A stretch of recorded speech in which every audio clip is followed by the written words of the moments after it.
เก้าเลี้ยวสี่ไข่ไปฮอดท่าเรือแต่จอมพระธาตุหลวงมิงขวัญเมืองลาวจนฮอดขอบดานแดนเมืองที่แสนห่างไกลบอนไดพนักงานทหารรัฐการและปวงชนลาวทั้งชาติก็ล้วนแต่ปรารถนาหาสิ่งที่ดีที่สุดงามที่สุดและหอมหวนที่สุดมาย่องประดับประดาแด่วันมหาสิริมงคลของชาติให้สะอาดโสมสีประดุจดังดารุณีหนุ่มเนา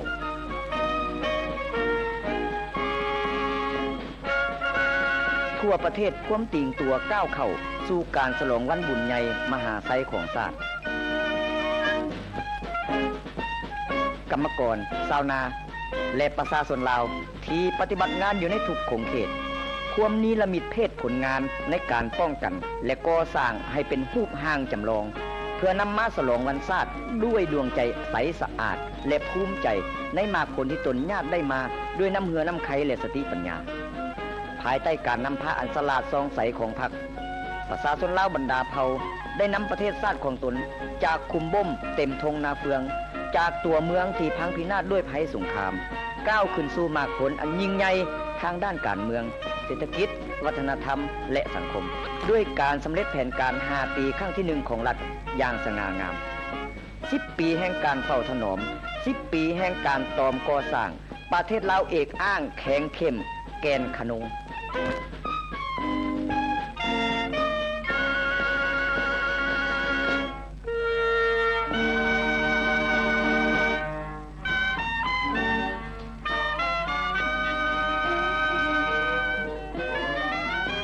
ที่เวียงจันทน์งานตลาดนัด4นครหลวงซึ่งรวมมี5ตัวเมืองคือเวียงจันทน์ฮานอยพนมเปญมอสโกและนครโฮจิมินห์ได้ไขขึ้นเนื่องในโอกาสเฉลิมฉลองวันชาติที่2ธันวาครบรอบ10ปี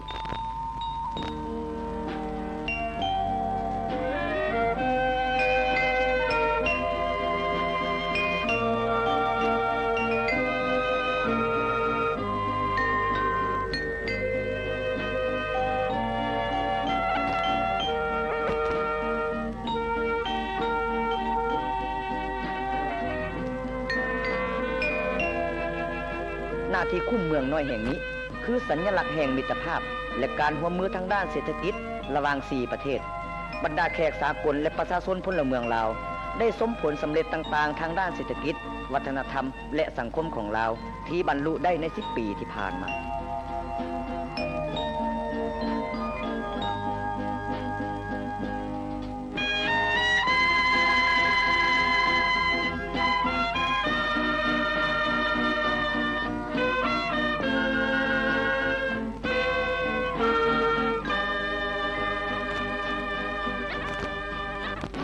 สนามบินวัดไตที่เวียงจันทน์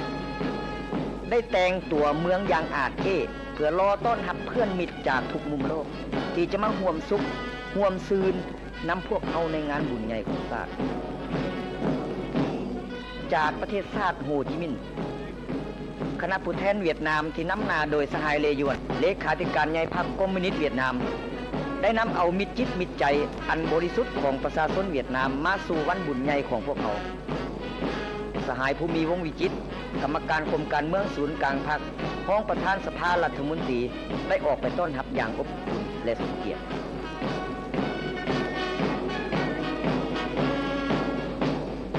คณะผู้แทนกัมพูเชียซึ่งนำหน้าโดยสหายเฮงสำลินเลขาธิการใหญ่พรรคประชาชนปฏิวัติกัมพูเชีย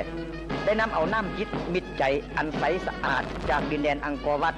มาสู่วันบุญแห่งชาติของพวกเราสหายศรีสมพรรอวันใสกรรมการกรมการเมืองศูนย์กลางพรรคพ้องประธานสภาประชาชนสูงสุดได้ออกต้อนรับอย่างอบอุ่นคณะผู้แทนพรรคและรัฐบาลสหภาพโซเวียตคณะผู้แทนจากบรรดาประเทศสังคมนิยมไอ้น้องอื่นๆและบรรดาประเทศเพื่อนมิตรจากทั่วโลกก็ได้นำเอาน้ำจิตน้ำใจอันดีงามจากสหภาพโซเวียตจากบรรดาประเทศสังคมนิยมและทั่วทุกมุมโลกมาสู่วันบุญประวัติศาสตร์ของชาติเฮาทุกๆคณะได้รับการรับต้อนอย่างสมเกียรติจากพรรคและรัฐบาลเฮาพอแต่มาถึงนครหลวงเวียงจันทน์สหายเลยวนคณะผู้แทนเวียดนามได้เข้าเยี่ยมสหายเลขาธิการใหญ่ไกรสอนพรหมวิหารและกรมการเมืองศูนย์กลางพรรคสหายเลยวนได้ต่างหน้าให้พรรครัฐบาลเวียดนาม ส่งความอวยพรอันจริงใจและสนิทสนมที่สุดมายังพรรครัฐบาลและประชาชนเฮาประธานโฮจิมินห์ผู้ยิ่งใหญ่คือบ่อน้ำใสแห่งน้ำใจบริสุทธิ์ซื่อสัตย์และความสามัคคีสองชาติลาวเวียดนาม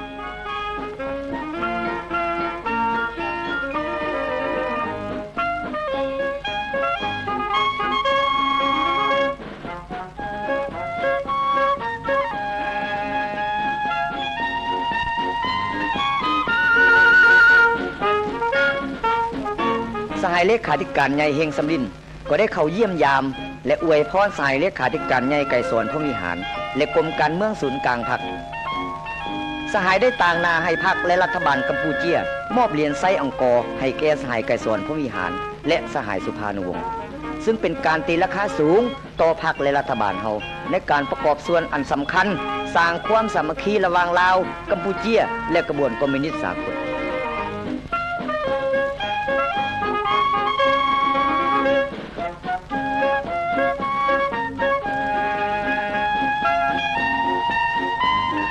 สหายริอาปบ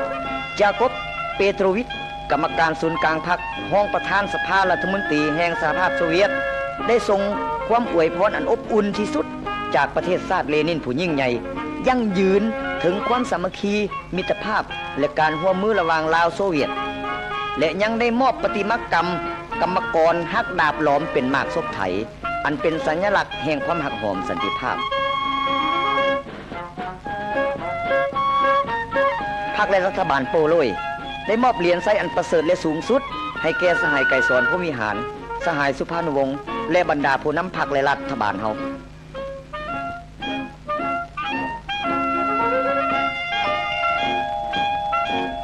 โดยตีราคาสูงต่อการประกอบส่วนอันใหญ่หลวงของพรรคและรัฐบาลเฮาในภารกิจคอมมิวนิสต์สากลพรรครัฐบาลแห่งสาธารณรัฐประชาธิปไตยเยอรมันได้มอบเหรียญไซกักมักให้แก่สหายไก่สอนพระวิหาร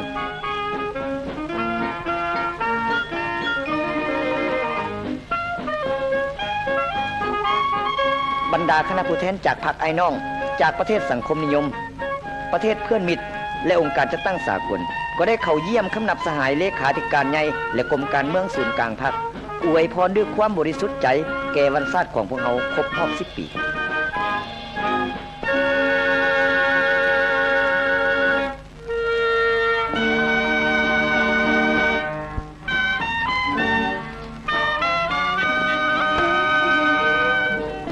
ที่สำนักงานประธานประเทศบรรดาทูตอนุทูตต่างประเทศประจำลาวได้ต่างนาให้รัฐบาลของตนอวยพรวันชาติของเราท่านเหมียนส่วนเอกอัครราชทูตเวียดนามหัวหน้ากิตติมศักดิ์ของคณะทูตอนุทูตได้กล่าวคำคารวะอวยพรแด่รัฐบาลและสาธารณรัฐประชาธิปไตยประชาชนลาวท่านประธานสุภานุวงศ์ได้ต่างนาให้พรรครัฐบาลและประชาชนเฮากล่าวตอบขอบใจในคำอวยพรอันประเสริฐและเป็นสิริมงคลยิ่งดังกล่าวขอบอกขอบใจในการประกอบส่วนช่วยเหลืออันใหญ่หลวงของวงคณะญาติสังคมนิยมและเพื่อนมิตรประเทศอื่นๆต่อภารกิจปฏิวัติลาวในระยะผ่านมา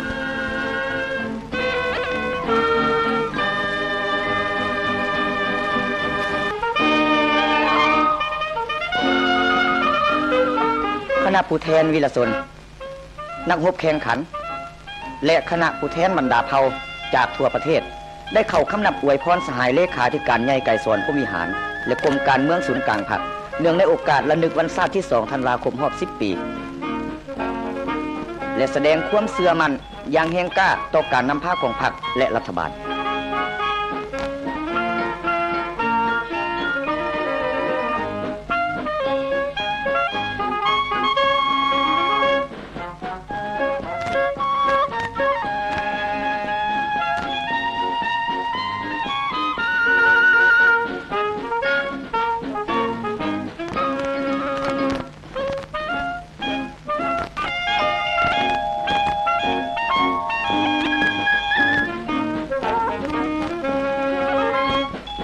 สหายเลขาธิการใหญ่ไก่สอนพระวิหารได้ต่างนาพรรคและรัฐบาลตีราคาสูงต่อบรรดาผลงานและพฤติกรรมวีรชนในภารกิจปลดปล่อยชาติภารกิจสร้างสาและปกปักรักษาปัดของวีรชน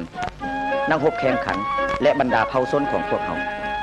สหายเลขาธิการใหญ่ตักเตือนให้ทุกคนจงเสริมขยายลัทธิวิรชนปฏิวัติอย่างกว้างขวางและลึกซึ้งสมกับว่าเป็นชาติลาววิรชน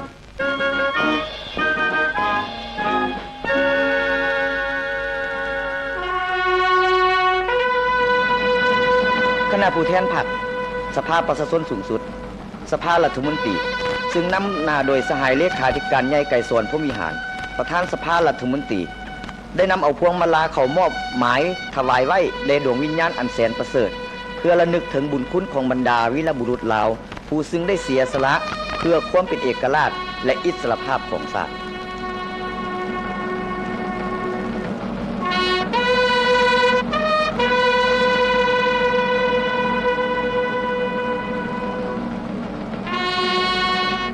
คณะผู้แทนพรรคและรัฐบาลเวียดนามนำหน้าโดยสหายเลขาธิการใหญ่เลยวน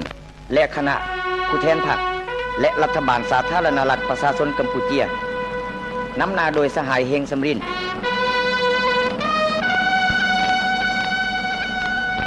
คณะผู้แทนพรรคและรัฐบาลสหภาพโซเวียตบรรดาประเทศสังคมนิยมและเพื่อนมิตรในทั่วโลกต่างก็ได้วางพวงมาลา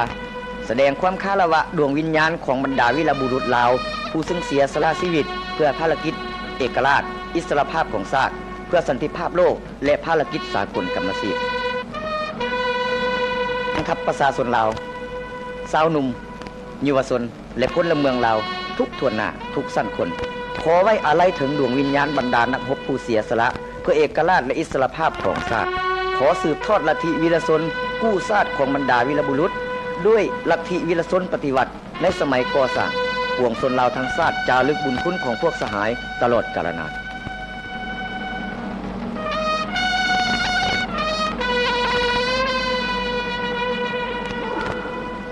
หลายพันปีแห่งการกำเนิดชาติลาวหลายพันปีแห่งความลำบากกากกรรมของปวงชนลาวใต้แอกครอบครองของศักดินาและลัทธิลาเมืองขึ้นบ่ทันมีมื้อใดที่จะมีความสุขสดชื่นทอวันแห่งเอกราชและอิสรภาพอันแท้จริงของชาติคือ6 โมงเช้าของวันที่2 ธันวาคม ปี 1985 งานชุมนุมใหญ่ระลึกวันสถาปนาสาธารณรัฐประชาธิปไตยประชาชนลาวครบรอบ 10 ปีได้จัดตั้งขึ้นอย่างเข่งขรึมที่เดินพระธาตุหลวง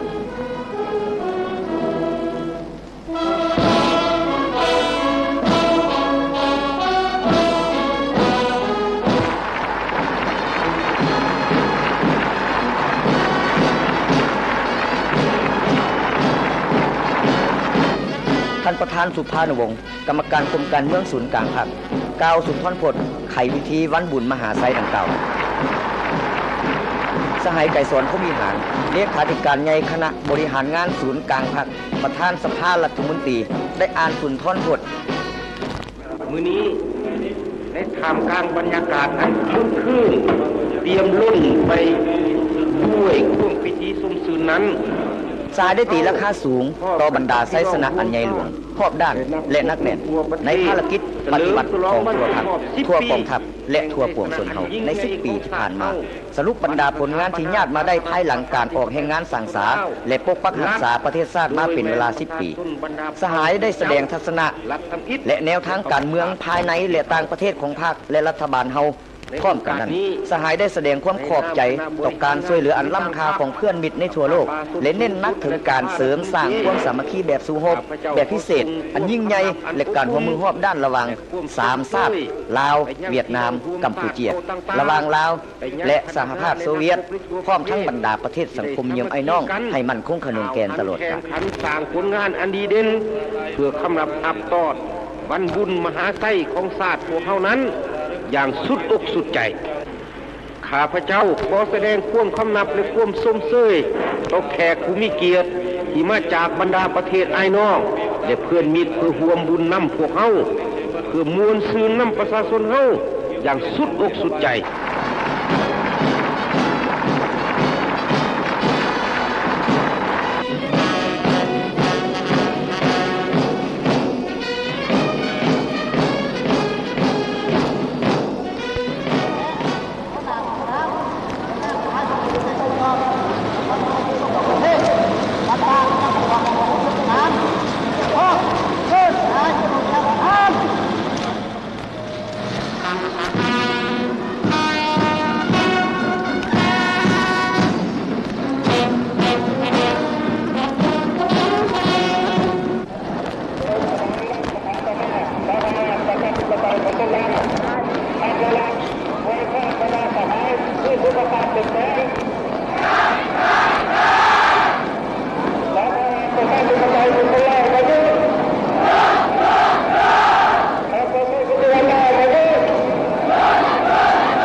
คำไต่สีพันดอนกรรมการกรมการเมืองศูนย์กลางพรรครองประธานสภารัฐมนต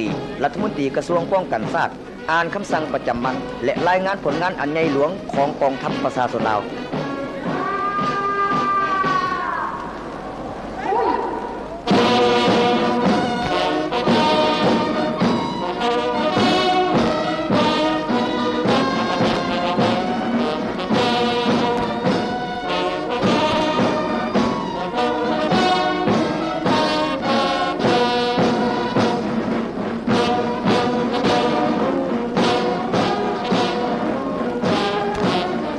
ผืนทุ่งนี้คือวิญญาณชนะเลิศของกองทัพเฮาเลียนไส้แต่ละหน่วยเทิงผืนทุ่งนี้คือสัญลักษณ์แห่งผลงานสู่รบอันใหญ่หลวงของกองทัพประชาชนลาวมีค่าเท่ากับเอกราชอิสรภาพเสถียรภาพและสันติภาพอันถาวรของประเทศชาติคุณค่านั้นเป็นเนื้อแท้แม่นสัจธรรมที่เคลื่อนทัพออกหน้ากองทัพประชาชนลาวอยู่เสมอ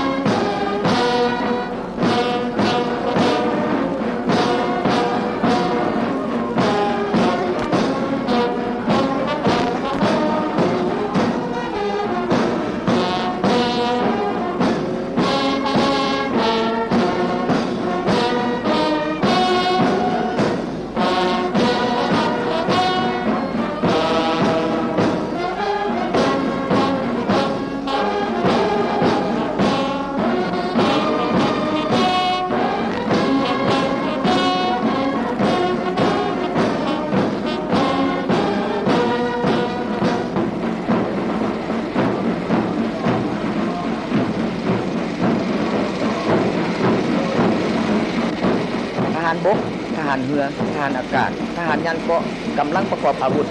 ตำรวจประชาชนบรรดากำลังประกอบอาวุธและเครื่องประกอบอาวุธยิงทรายแต่น้องน้อยเยาวชนจนฮอดผู้เฒ่าผู้แก่สลาการล้วนแต่แม่นกำลังป้องกันชาติถึงเคยได้ตีชนะบรรดากองทหารหุกห้านจากฟัสซิญี่ปุ่นจากคนทิลาเมืองคืนฝรั่งและจักรพรรดิอเมริกาในสงครามคู่ชาติพดปล่อยที่ตุกได้ประกอบส่วนอย่างใหญ่หลวงเข้าในการปกปักรักษาประเทศชาติใน10 ปีที่ผ่านมาด้วยกำลังอันเข้มแข็งแห่งกล้านี้พวกเขาจะสามารถปกปักรักษาประเทศชาติสังคมนิยมไว้ได้อย่างมั่นคง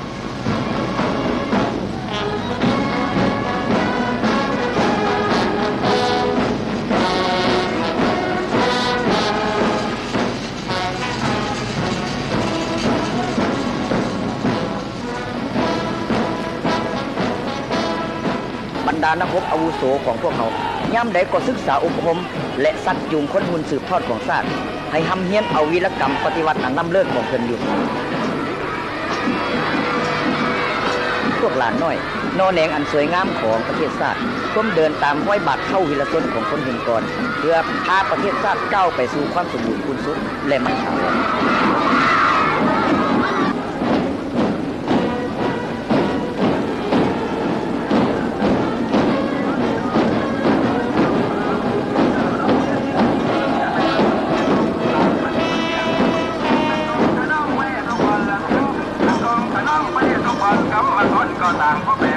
กสิกรรมชนรับประทานและป่าไม้เป็นพื้นฐานให้แก่ภารกิจสร้างสาสังคมนิยมก้าวขึ้นสร้างอุตสาหกรรมสังคมนิยมเทื่อละก้าวมาฮอดปัจจุบันนี้ทงนาลาวเกือบทั่วประเทศแม้นมีระบบชนรับประทานการปลูกข้าวดำเนินปีละ2 ฤดูผลผลิตข้าวเพิ่มขึ้นเท่าตัวเทียบใส่ปี 1975การปลูกฝังอื่นๆการเลี้ยงสัตว์ล้วนแต่เพิ่มขึ้นและความหันเข้าสู่ระบบเกษตรกรรมกลจักรวิทยาศาสตร์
การอุตสาหกรรมหัตถกรรมการค้าไปรษณีย์คมนาคมขนส่งศึกษาสาธารณสุขวัฒนธรรมและสังคมผ่าน10 ปีสร้างที่ทรหดอดทนของพวกชนลาวทั้งชาติภายใต้การนำพาอันสลาดซองใสของพรรคประชาชนปฏิวัติลาวอันมีสหายเลขาธิการใหญ่ไกรสอนพรหมวิหารที่เข้าร่วมพรรคเป็นผู้นำหน้าพาทางนั้นคะแนนการเหล่านี้ล้วนแต่เป็นบาทก้าวขยายตัวอย่างกระโดดขันดังได้สรุปไว้อย่างครบถ้วนในศูนย์ค้นพบของสหายเลขาธิการใหญ่ไกรสอนพรหมวิหารที่กล่าวในพิธีระลึกวันสถาปนาสาธารณรัฐประชาธิปไตยประชาชนลาวครบรอบ10 ปีในวันที่ 2 ธันวาคม ปี 1985 นี้ไสสนะอันใหญ่หลวงของการสร้างสาและปกปักรักษาประเทศชาติใน10 ปีที่ผ่านมาได้สั่งร่วมโดยสังเขปในการสวนสนามอันใหญ่หลวงอยู่งานฉลองวันชาติที่ 2 ธันวาคม ปีนี้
มวลซืนคึกขึ้นปกคลุมไปทั่วประเทศชาติหลานน้อยของพวกเฮาลินมวนสุขี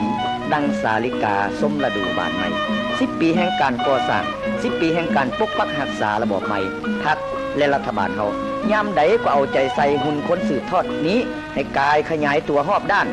สุขะพละอายุวรรณะและปัญญาการฉลองวันชาติที่ 2 ธันวาคมรอบ10 ปีได้จัดตั้งขึ้นอย่างที่ลึกถึงขึ้นในทั่วขอบดาวแดนเมืองด้วยทุกรูปแบบนั่นคือความกระตือรือร้นนั่นคือความมวลซืนของประชาชนลาวทั้งชาติ60 กว่าชนเผ่า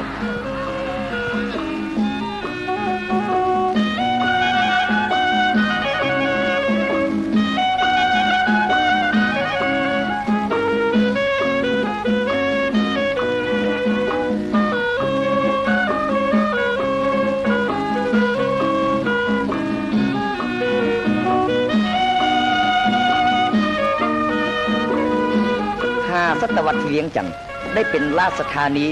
แห่งกรุงศรีสัตนาคณหุฎ5 ศตวรรษแห่งการต่อสู้รักษาและบูรณภาพประเทศชาติ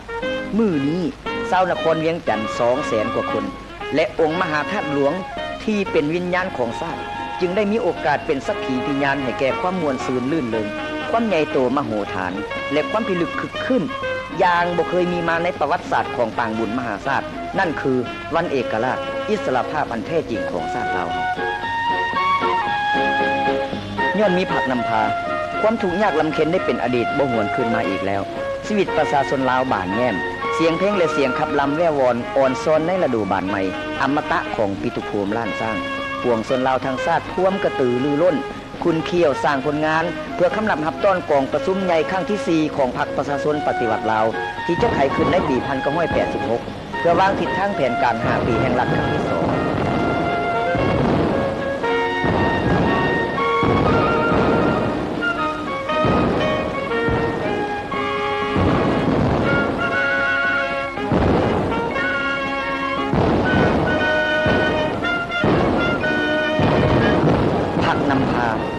รัฐคุ้มครอง